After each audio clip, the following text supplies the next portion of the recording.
तस्यानुजापि तस्यानुकरणं कृतवन्तः। तस्येच्छया तस्य मित्रैः शुभचिन्तकैश्च रायपुरे विवेकानंद विद्यापीठं स्थापितम्। तत्र बीएड प्रशिक्षणस्यापि समुचिता नवाचारी व्यवस्था वर्तते। बस्तर वन प्रांतरे नारायणपुरे अबूझमाड़ क्षेत्रे रामकृष्ण मिशन आश्रमः स्थापितः।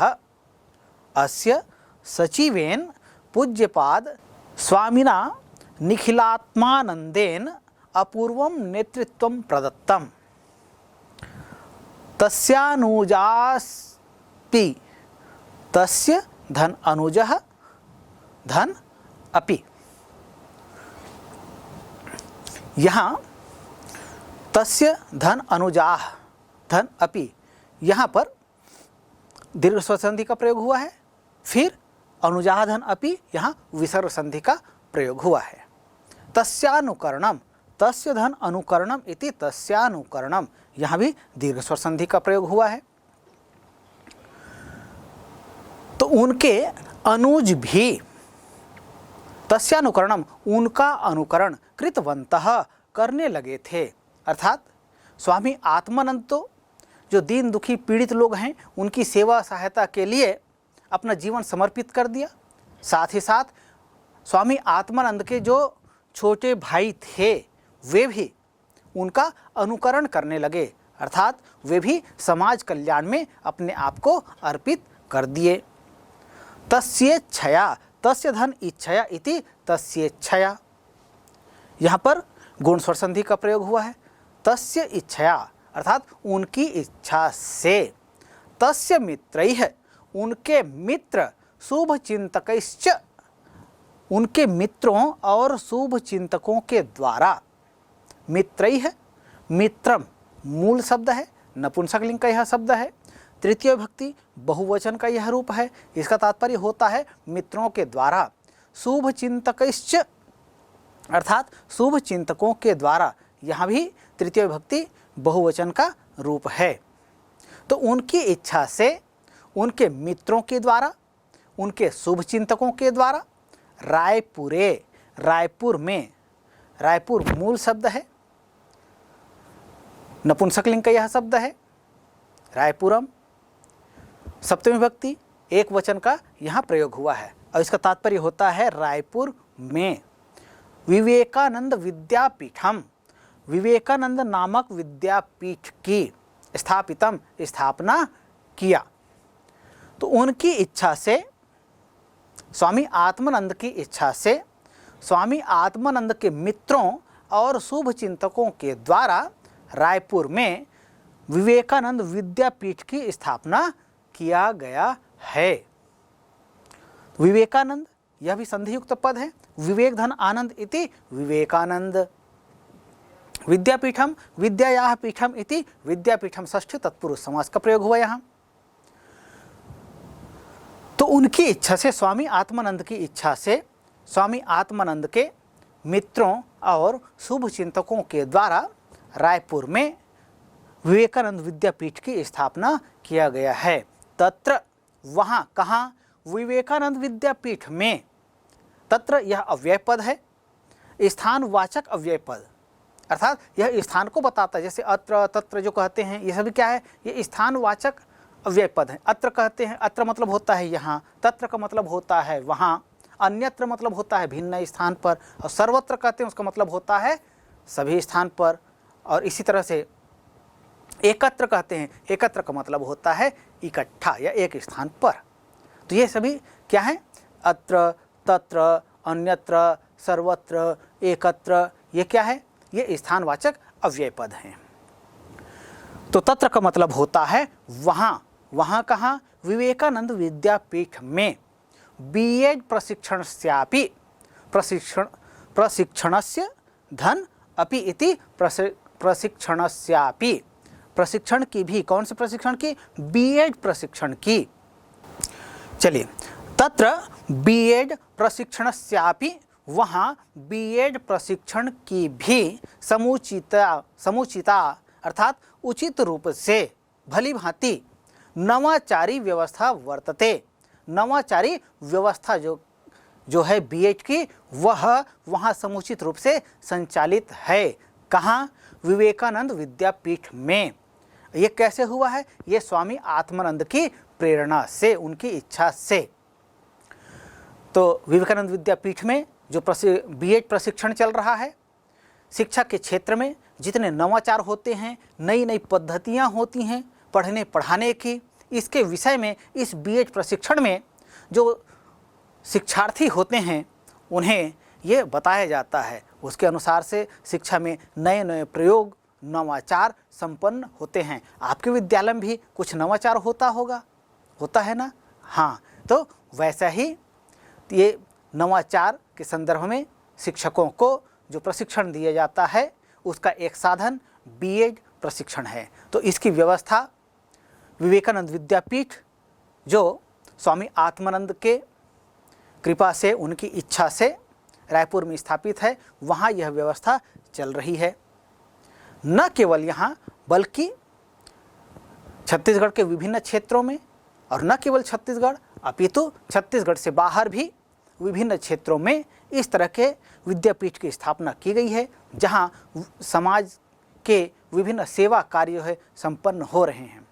तो हमारे छत्तीसगढ़ में जैसे बस्तर है, तो बस्तर में भी वहाँ रामकृष्ण मिशन आश्रम की स्थापना किया गया है। आइए आगे जानकारी प्राप्त करते हैं इसकी। बस्तर वन प्रांतरे नारायणपुरे अबूझमाड़ क्षेत्रे रामकृष्ण मिशन आश्रम स्थापितः। देखिए, आप चित्र में भी देख रहे हैं रायपुर में स्थापित विवेकानंद विद्यापीठ को। इसी तरह से बस्तर छत्तीसगढ़ का महत्वपूर्ण क्षेत्र है और वन संपदा से परिपूर्ण क्षेत्र है।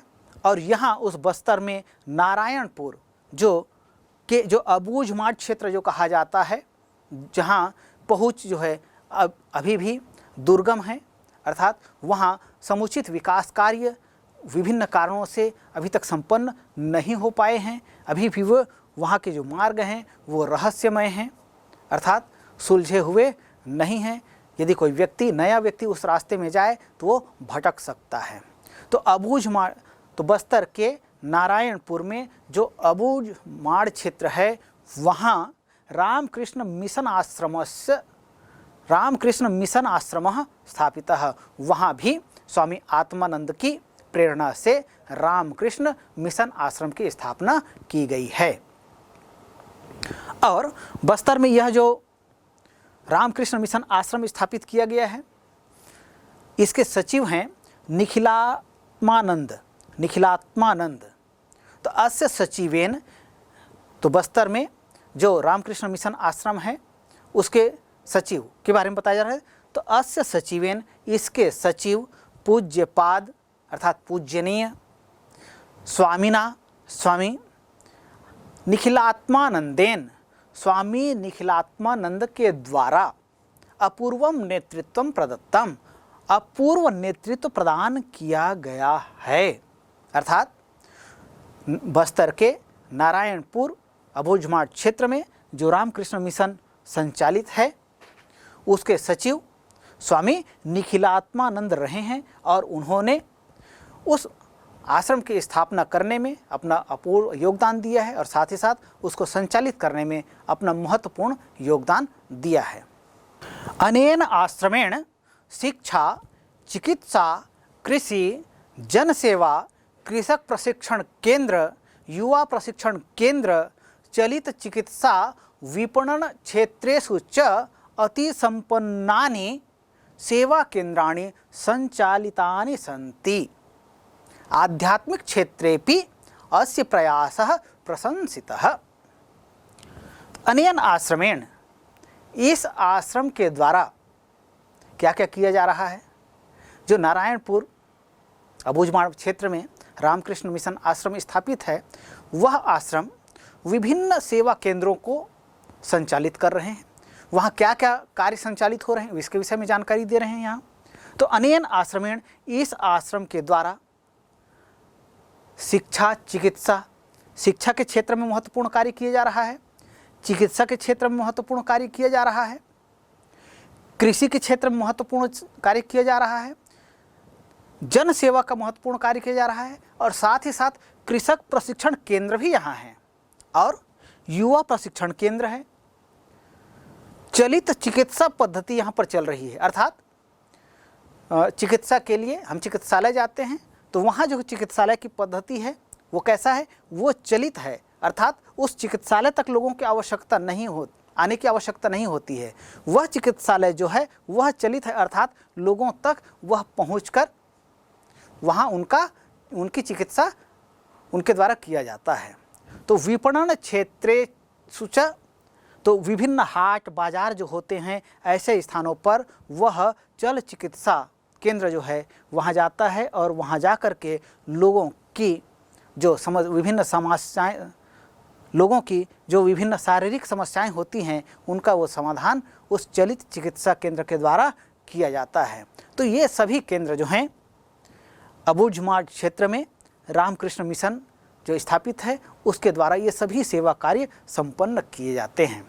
तो ये सभी सेवा कार्य कैसे हैं, अति संपन्नानि, बहुत संपन्न हैं, अर्थात बहुत प्रसिद्ध भी हैं और अच्छी सेवाएं ये लगातार दे रहे हैं। तो सेवा केंद्राणि, ये सभी सेवा केंद्र संचालितानि सन्ति, संचालित हैं। कौन कौन से सेवा केंद्र संचालित हैं, यहाँ चिकित्सा की सुविधा है, शिक्षा की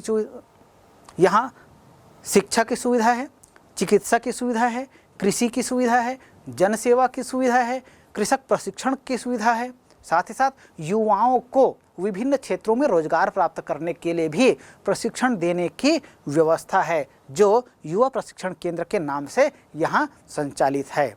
इसी तरह से चलित चिकित्सा जो विभिन्न हाट बाजार में जाकर के लोगों की चिकित्सा करने का कार्य निरंतर कर रही है। तो ये सभी सेवा कार्य जो हैं इस रामकृष्ण मिशन आश्रम में नारायणपुर में आज भी संचालित हैं। जैसा कि आप चित्र में देख भी पा रहे हैं, आपको कभी लगे तो आप वहाँ जाकर देख भी सकते हैं कि यहाँ क्या क्या कार्य हो रहे हैं। आध्यात्मिक क्षेत्र भी केवल यही नहीं, केवल सेवा के क्षेत्र में ही नहीं, अपितु लोगों को आध्यात्मिक संस्कार की बातें भी वहाँ सिखाई जाती हैं। अध्यात्म कहते हैं ईश्वरीय जो सत्ता है उसके प्रति लोगों को विनत करना, अर्थात उस ईश्वरीय सत्ता का ध्यान करना है, योग करना है, साधना करना है। इसके लिए भी यह जो रामकृष्ण मिशन आश्रम है यह जो है सतत कार्यरत है। तो आध्यात्मिक क्षेत्रेपि अस्य प्रयासः प्रशंसितः, तो रामकृष्ण मिशन आश्रम का जो आध्यात्मिक प्रयास है यह भी बहुत ही प्रशंसनीय है। आध्यात्मिक क्षेत्रेपि संधि अलग करें तो आध्यात्मिक क्षेत्रे धन अपि इति आध्यात्मिक क्षेत्रेपि, यहाँ पर पूर्व रूप स्वर संधि है। आध्यात्मिक क्षेत्रेपि अस्य प्रयासः प्रशंसितः, आध्यात्मिक क्षेत्र में भी इस आश्रम का जो प्रयास है वह प्रशंसनीय है। चलिए आगे बढ़ते हैं। स्वामी विवेकानंदः रायपुरे 2 वर्ष पर्यंतम समयम व्यतीतवान। देखिए, स्वामी आत्मानंद जो हैं ये रामकृष्ण परमहंस के मार्ग पर चलने वाले हैं और रामकृष्ण परमहंस के प्रसिद्ध शिष्य हुए हैं स्वामी विवेकानंद। तो स्वामी विवेकानंद ने भी छत्तीसगढ़ की राजधानी रायपुर में 2 वर्ष का समय व्यतीत किया है। इसी बात को उल्लेख करते हुए यहाँ कहा गया है कि स्वामी विवेकानंद रायपुर में 2 वर्ष पर्यंतम 2 वर्ष तक का समयम व्यतीतवान, समय यहाँ व्यतीत किया है, अर्थात स्वामी विवेकानंद जो है रायपुर में 2 वर्ष तक रहे हैं। येन, जिससे, इदम नगरम, यह नगर, कौन सा नगर, इदम नगरम, यह किसके लिए आया है, इदम नगरम, यह पद जो है रायपुर के लिए प्रयुक्त हुआ है। तो येन, जिससे, इदम नगरम, यह नगर, परिपूतमभवत्, पवित्र हुआ, अर्थात स्वामी विवेकानंद जैसे महान आत्मा यहाँ रायपुर में 2 वर्ष रहे। निश्चित रूप से ये छत्तीसगढ़ वासियों के लिए, रायपुर वासियों के लिए गौरव की बात है कि स्वामी विवेकानंद जैसे व्यक्तित्व का धनी 2 वर्ष रायपुर में अर्थात छत्तीसगढ़ की राजधानी में रहे हैं। तो उनके रहने से इदम नगरम, यह नगर अर्थात रायपुर नगर जो है वह पवित्र हुआ है।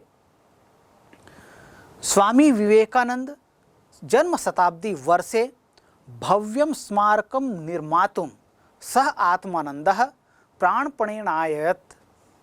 तो स्वामी विवेकानंद के जन्म शताब्दी वर्ष में उनकी भव्य स्मारक बनाने के लिए सह आत्मानंदः, वे आत्मानंद प्राणपणेन आयत अर्थात प्राणपण से जुट गए थे। अर्थात स्वामी विवेकानंद का जो जन्म शताब्दी वर्ष है वह यादगार हो, इसके लिए स्वामी आत्मानंद ने उनका एक भव्य स्मारक बनाने का ठान लिया और वे इस कार्य में सफल भी हुए।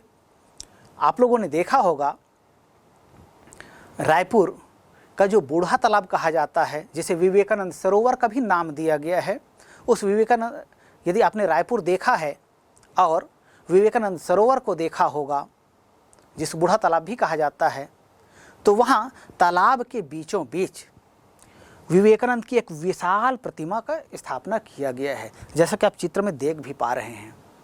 यह जो सरोवर दिखाई दे रहा है इसे कहा जाता है विवेकानंद सरोवर, और यह जो मूर्ति दिखाई दे रही है बड़ी सी, यह जो मूर्ति है वह है विवेकानंद की। तो इसके निर्माण में स्वामी आत्मानंद ने प्राणपण से जुट गए थे। तो अयम आश्रम, यह आश्रम, कौन सा आश्रम? यहाँ पर आश्रम की बात कही जा रही है विवेकानंद आश्रम की। यदि हम रायपुर की बात कर रहे हैं तो रायपुर यदि आपने देखा है तो रायपुर के आपने इस विवेकानंद आश्रम को भी आपने देखा होगा। तो अयम आश्रम, यह जो आश्रम है वह आध्यात्मिक दर्शनस्य केंद्रमस्ति, आध्यात्मिक दर्शन का केंद्र है। अर्थात लोग जिनको भी शांति की कामना होती है, चिकित्सा की आवश्यकता होती है, प्रशिक्षण आदि की आवश्यकता होती है, पुस्तकें पढ़ने की आवश्यकता होती है, तो उन सब के लिए विशेष सुविधा इस विवेकानंद आश्रम में है। अपूर्व अनोखी शांति का अनुभव यहाँ होता है।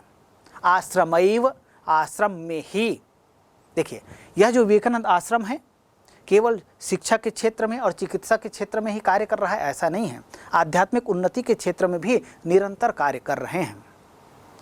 तो आश्रमैव, आश्रम में ही पाली क्लिनिक इति, पाली क्लिनिक के नाम से औषधालय, औषधालय अर्थात चिकित्सालय भी संचालित है। प्रतिदिन विशेषज्ञ चिकित्सकों के द्वारा विभिन्न असाध्य रोगों की भी चिकित्सा की जाती है। यहाँ आप चित्र में देख रहे हैं विवेकानंद आश्रम में जो औषधालय हैं किस तरह हैं, किस तरह से कार्य करते हैं, इसके विषय में आप वहाँ जाकर जानकारियाँ भी प्राप्त कर सकते हैं। आज भी यह संचालित है। तो ग्रंथालय, केवल औषधालय नहीं, यहाँ ग्रंथालय भी है, पुस्तकालय भी है। यहाँ आप जाकर विभिन्न पुस्तकों को पढ़ भी सकते हैं। ग्रंथालय च स्थापितः, यहाँ इस आश्रम में, विवेकानंद आश्रम में जो आध्यात्मिक उन्नति का केंद्र तो है ही, यहाँ औषधालय और ग्रंथालय भी स्थापित किए गए हैं। तत्रैव, वहाँ ही, तत्र धन एव इति तत्रैव, यहाँ वृद्धि स्वर संधि का प्रयोग हुआ है। तत्र यह अव्यय पद है और एव ये दोनों अव्यय पद हैं। तो अव्यय पदों का भी योग होता है और यहाँ पर योग हुआ है तत्र और एव, दोनों अव्यय पदों का योग हुआ और योग होकर के बनता है तत्रैव, वृद्धि स्वर संधि का प्रयोग हुआ यहाँ। तो तत्र का मतलब होता है वहाँ और एव का मतलब होता है ही, और तत्रैव का मतलब क्या हो जाएगा? वहाँ ही स्थापिते, स्थापित किए गए।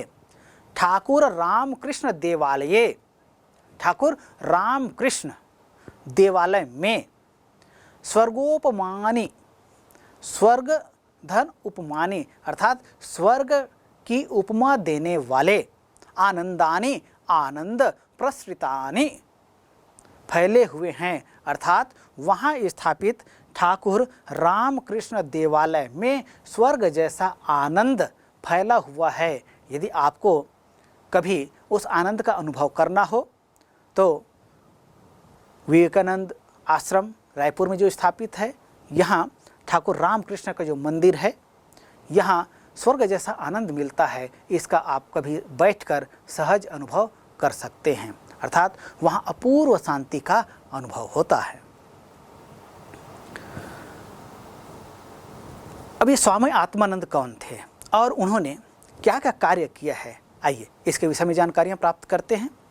स्वामी आत्मानंदः अतीव प्रतिभाशाली वक्ता लेखकश्चापि आसीत्। स्वामी आत्मानंद हैं, वे अतीव प्रतिभाशाली वक्ता अर्थात कुशल वक्ता रहे हैं। और वे जब बोलते थे तब लोग उनकी बातों को बड़े चाव से सुनते थे, बड़े ध्यान से सुनते थे। और केवल बोलते ही नहीं थे, अपितु लेखकश्चापि आसीत्। लेखकः धन च धन अपि इति लेखकश्चापि। लेखकः धन च विसर्ग संधि, च धन अपि दीर्घ स्वर संधि। तो लेखकः मतलब लेखक, च मतलब होता है और, अपि का मतलब होता है भी। अपि जो है यह अव्यय पद है। तो स्वामी आत्मानंद जो हैं अत्यंत प्रतिभाशाली वक्ता थे, अर्थात कुशल वक्ता थे और कुशल लेखक भी थे। आध्यात्म संबंधी नाम अन्य विषयाणाम च प्रवचनैः स देशे ख्यातिम लब्धवान। और चूँकि वे संत थे इसलिए, और अध्यात्म से जुड़े हुए थे इसलिए अध्यात्म संबंधी विभिन्न विषयों पर वे स्थान स्थान पर प्रवचन आदि दिया करते थे। तो उनके अध्यात्म संबंधी नाम, अध्यात्म से संबंधित, और अन्य विषय नाम और दूसरे विषयों पर भी, केवल अध्यात्म विषय पर ही नहीं, अन्य, चूँकि वो प्रतिभाशाली थे, वो किसी भी विषय पर बोलने में कुशल थे और पूरी तर्क के साथ अपनी बात रखते थे। तो अध्यात्म संबंधी बातें हों चाहे अन्य विषय हों, तो उन पर उन्होंने स्थान स्थान पर प्रवचन दिया है। तो इस तरह से उनके जो विभिन्न प्रवचन हैं वे देशे ख्यातिम लब्धवान, देश भर में प्रसिद्ध हुए हैं, अर्थात वे अपने प्रवचनों के माध्यम से पूरे देश में प्रसिद्ध हुए। तस्य द्विखंडात्मकं गीता तत्व चिंतनम इति ग्रंथः अतीव मनोहरः अस्ति। उनके द्वारा 2 खंडों में गीता तत्व चिंतन की रचना की गई है, जो अत्यंत ही मनोहर है, रमणीय है, पठन योग्य है। जब आप इसको पढ़ें तब वास्तव में गीता का क्या है और गीता की किस तरह से उन्होंने व्याख्या किया है, इसका आपको भली भांति ज्ञान होगा। तो उनके द्वारा 2 खंडों में गीता तत्व चिंतन के नाम से एक ग्रंथ लिखे गए हैं, जो अत्यंत ही सुंदर और मनोहर हैं। धर्म दर्शन क्षेत्रे, धर्म के क्षेत्र में और दर्शन के क्षेत्र में, अस्य महाभागः, इन महानुभाव का, कृतयः, कृतियाँ, तो धर्म और दर्शन के क्षेत्र में इस महानुभाव की कृतियाँ पाठकेषु, पाठकों में वैज्ञानिक दृष्टिभिवृद्धिं कुर्वन्ति।